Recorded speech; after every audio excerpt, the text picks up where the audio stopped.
or Australian visa holders. We also do student visas for Australia.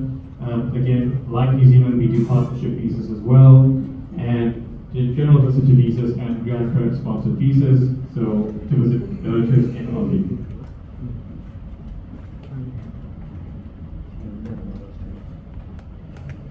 Okay.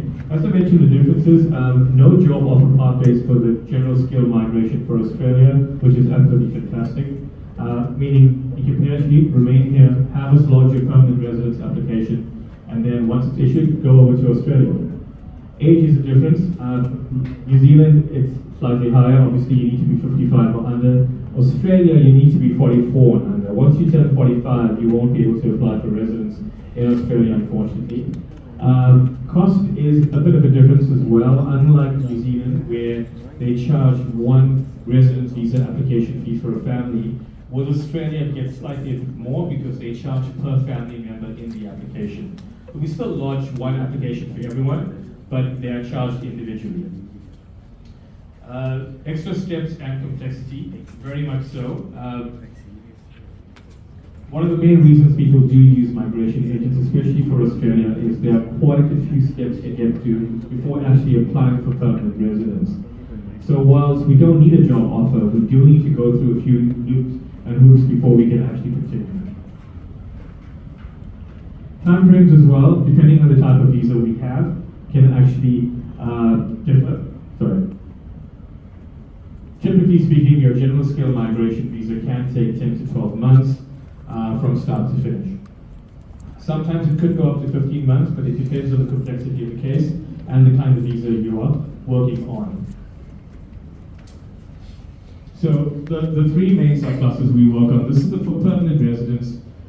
Visa types in Australia are called subclasses. So whenever you hear people talking about subclass, they're actually referring to the type of visa, where we have a subclass 189, 190, and 491. Subtle differences between the three. With the subclass 189, as I mentioned, there's no job offer, but fantastic. You can live and work anywhere in Australia. This is because subclass 189 is made up of occupations that are on what we call the medium to long-term strategic skills list. So as long as your occupation is there, think of it like New Zealand's green list, basically. So once we have the occupation there, you can apply for a subclass 189, provided you meet the points tally. This is where a lot of people get tripped up. This is probably the most important slide that I can talk about for Australia. The rules for Australia say you have to have at least 65 points to lodge an expression of interest. That's great and all, but people don't get selected on 65 points because Australia works in a ranking system. So if Alan's applied and Alan has, say, 80 points, and I'm applying, I've got the same qualifications as Alan, but I'm on 65, I think I'm fine. They'll bypass me and go straight to Alan because Alan is actually ranking higher than me. So it's very important at this stage to actually get a proper assessment done. Very often people lodge the expression of interest without consulting immigration agents such as ourselves. They think they've got the points, they put everything in, they get the invitation to apply, but then they fail because they don't have the points they think they have. It's a very costly mistake to make because you won't get your money back from the Department of Home Affairs in Australia. So it's very, very important to make sure you know what your points are. As I mentioned, it can take anywhere between 6 to 18 months. With the subclass 190, also gives you permanent residence. The subtle difference here is you need to be nominated by a state or territory. Now, Australia have a lot of states and territories, and each state has got its own government, meaning they've got their own rules and their own skill lists as well. So you need to be on one of these state lists. If you can't qualify for the subclass 189, you qualify for the subclass 190. And again, the difference is you need to meet the state and territory specific requirements. This is typically having the English test, being having your skills assessment for your qualification.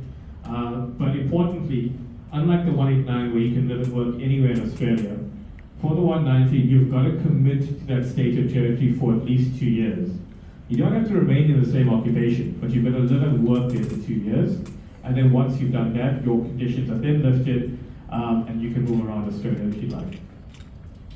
Also points tested, 65 points, but again, it's a ranking system. So the more points you have, the higher your chance of getting residents in Australia. And that's another thing we do in our assessments. We can actually look and see where we can actually build more points for you. Because there are a lot of ways to try and get different points that people may not necessarily know unless you've got the immigration knowledge of doing that. 6 to 18 months, again, standard processing time for the subclass 190. For the 491, there's two streams. This actually is not initially a permanent residence application. It's actually, think of it as a work to residence kind of application, where your visa is actually issued for 5 years, but you've got to commit to that state of territory for 3 years. So unlike the subclass 189, it's not 2 years, but 3 years of living and working in that state. Or you could be nominated by an immediate family member. So if you've got a family member living in a regional area in Australia, regional area is basically anywhere outside Sydney, Brisbane, or Melbourne. You could then actually apply for a subclass 492 as long as the immediate family agrees to sponsor you. Sponsor meaning, they're a family, they agree that you're coming over and they're happy to nominate you as a sponsor.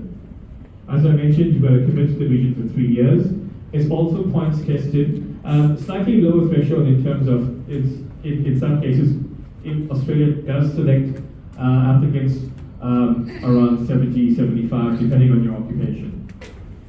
It does give you a pathway to permanent residence. And again, like I said, as long as you fulfill a 3-year period of living in Australia, that's fine, and we'll be able to then lodge your residence application for you. Processing time can be 12 to 24 months.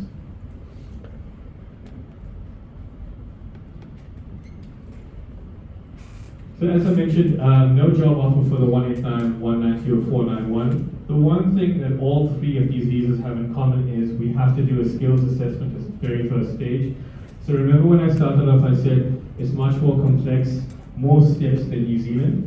And it all starts off with the skills assessment. The skills assessment in a nutshell is Australia wants to know that you are a skilled migrant and you're suitably qualified and experienced to move over in your nominated occupation. So for instance, if you're a diesel mechanic, we'll have to do a skills assessment, there's a practical assessment, and there's a technical assessment and a paper-based assessment. Basically, Australia wants to know that you can walk the talk, basically. You're qualified to do the job that you're being nominated for. Once we've done the skills assessment, we can then look at the expression of interest, which typically includes having done the English test. Again, as I mentioned, age is a factor. You need to be 44 or under. Meet character and health requirements, that's police clearances and health checks with the family. And you can have, like I mentioned, the point system 65 and above, but the higher you have, the better your chance of getting selected. If we're doing the subclass 190 or the 491, you've got to be non-nominated by the state or territory. The great thing about Australian Shores is we do every single application for you. We do the skills assessment, we do the state nomination, we do the expression of interest, and we do the invitation to apply. Really, the only thing required from your side is just to give us the documentation that we asked for, and we can submit the application for you. As I mentioned, to apply for any of these, you've got to be on one of these state lists, one of these lists, medium and long-term strategic skills list, or a short-term skill occupation list, or a regional occupation list. And if you're doing the 190 and 491, has to be in one of the state or territory occupation lists.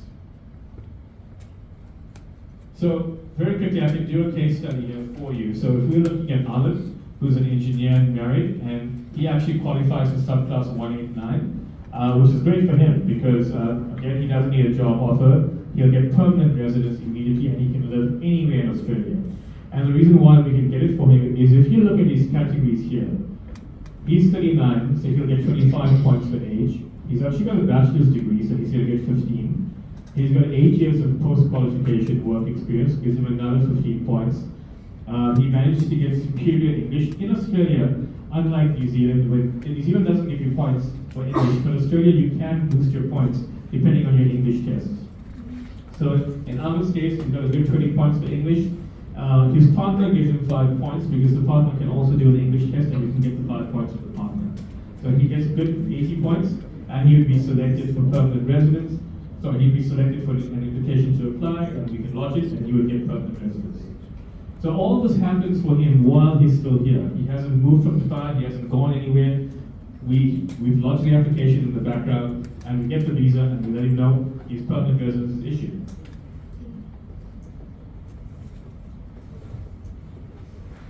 Next slide.